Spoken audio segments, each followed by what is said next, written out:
We begin with a push for peace between the US and Iran as both sides offer different opinions on when an initial deal will be signed.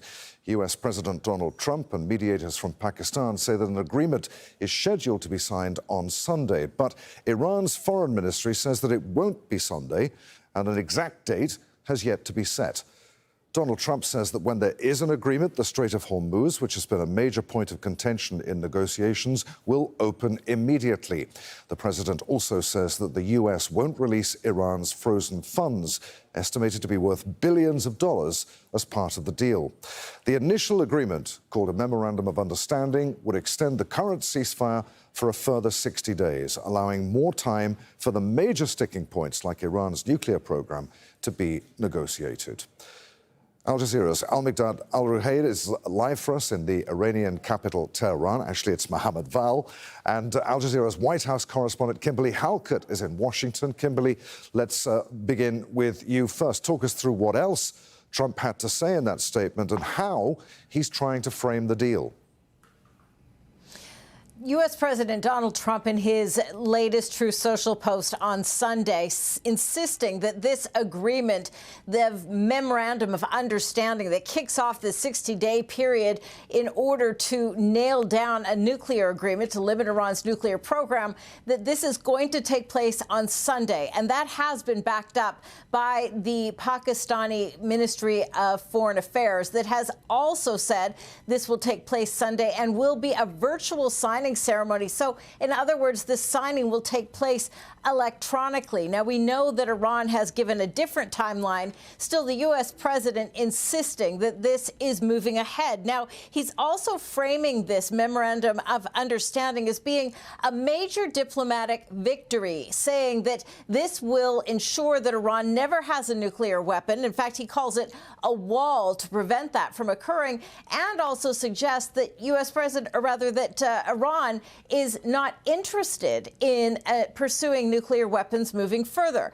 Now, in addition, the U.S. president also taking a jab at Barack Obama, the U.S. president who, of course, put in place the 2015 JCPOA to limit Iran's nuclear program, something Donald Trump tore up. He's under an enormous amount of domestic pressure to ensure that any agreement that he is able to achieve is better than the previous one, or there is going to be blowback for Republicans.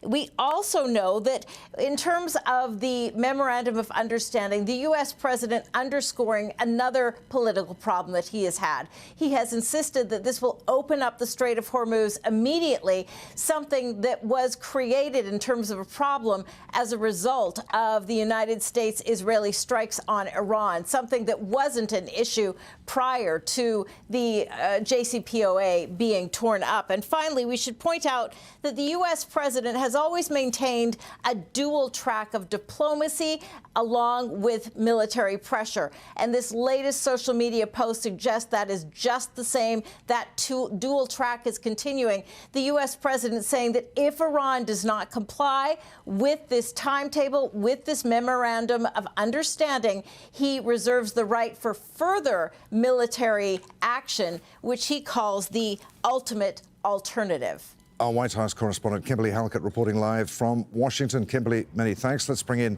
Mohammed Val, then, in Iran's capital, Tehran. How is this Trump statement and the way that he's framed this deal going down there, Mohammed? Well, let's remember what the Foreign Minister Abbas Araghchi said yesterday in a long statement to the national TV here, when he said that every country has the right to have its own perspective on these matters of discord between the United States and Iran.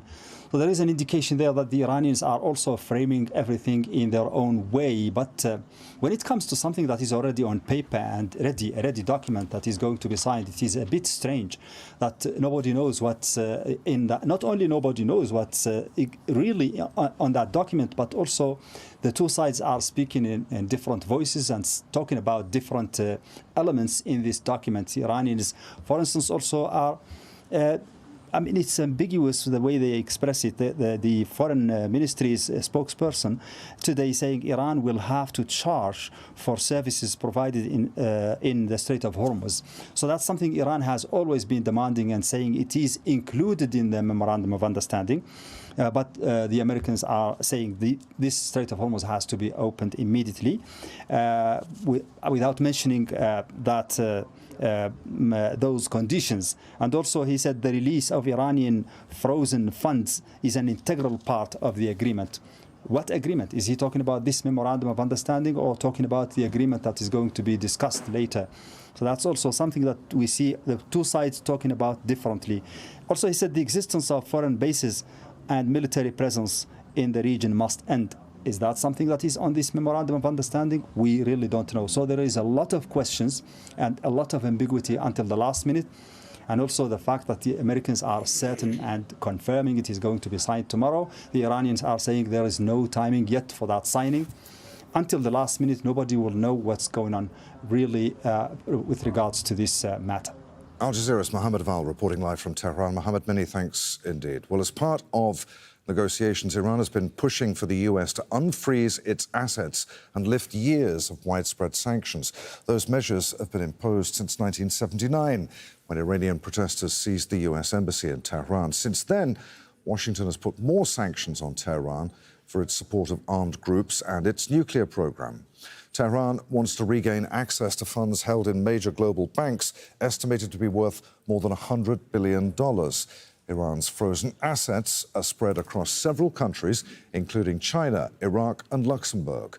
Those funds are mostly from oil sales affected by the sanctions. Joining us in the studio now is Tim Constantine, a writer for the Washington Times and host of the Capitol Hill Show. Good to see you again, Tim. Good to see you. President Trump says this deal could be signed within hours, sometime on Sunday. Iranian officials, as we were just hearing, are saying, hang on, there are some important issues that remain unresolved. Is the White House getting ahead of itself here? I don't know if they're saying that issues are unresolved or whether the signing time and place or time and hour are unresolved. I look at the language that was used by Pakistan's prime minister, and what he said was the deal between U.S. and Iran is ready for signature. So that does not sound as though it's something that they're both considering. That doesn't sound as though it's still out for debate. That sounds pretty definite, pretty cut and dried.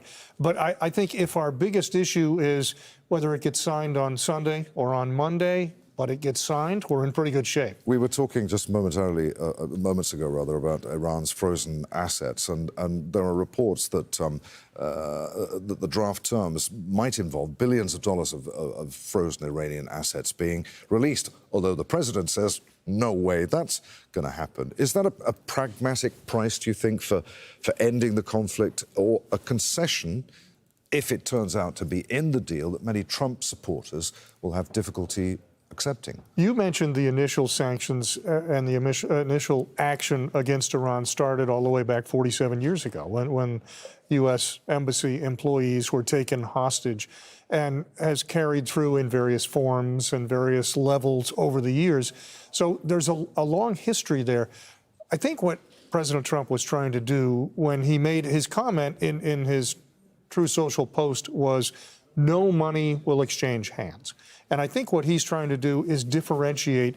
The Obama administration packed up two C-130 cargo jets quite literally in the middle of the night with cash, with euros, to the tune of billions of dollars, sent those in, and no one in the United States, the public, was not aware this was even happening. When it came to light, it was by mistake. I think he's trying to differentiate, and then by an amazing coincidence, 4 United States people that had been held by Iran were released once that money arrived. So I think he's trying to differentiate that. And when we look at the assets, my best guess would be there's going to have to be an initial action here. For example, both sides open the Strait of Hormuz. Iran opens it to the rest of the world. The U.S. opens it to Iran.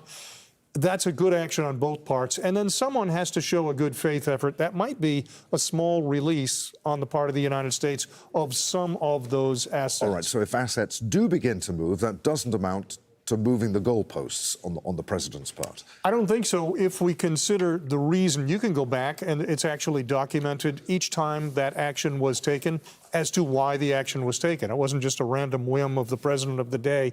It was demarked as, here's the action we believe Iran has taken, whether that's related to terror or otherwise, and here's the penalty for that.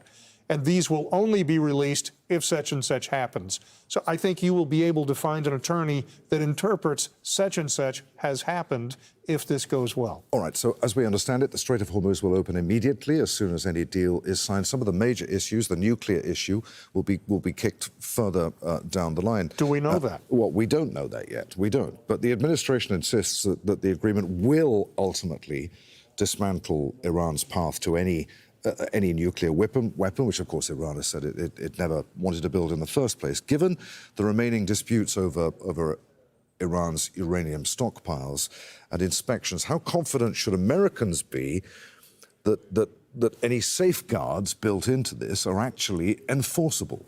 I think that what we're likely to see, because none of us know all the details in this yet, there's been a lot of media speculation, but I think what we're likely to see is Iran agreeing in writing that they will not pursue. You remember, the president was worried about whether it was to build a nuclear weapon or build and or acquire a nuclear weapon. He wanted to make sure it was clear there just wouldn't be one, no matter what the means. So I would not be surprised to see that as part of this initial agreement. And then the questions that will remain in the 60-day window we keep hearing about would be, how does the International Atomic Energy folks, how do they go ahead and verify what's there?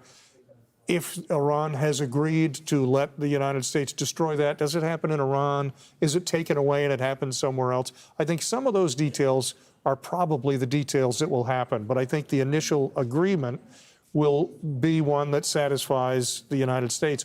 They've agreed to it in writing as part of this. The question will be, what are the benchmarks?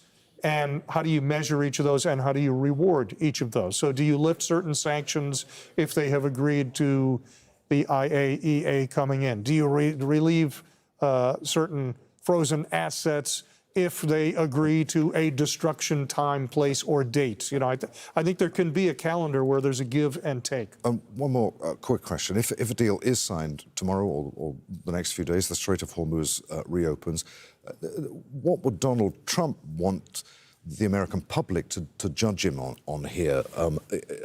Avoiding a wider war, securing tougher terms than any previous U.S. administration, or with the Strait of Hormuz being open, markets getting back to some sort of normality? I think, you know, all of those things are good byproducts, but what he has said from day one is his number one priority is Iran not having a nuclear weapon. And if he can point to where that is an absolute or is measurable and enforceable, then he can claim a victory. And I think the United States public will be willing to accept that.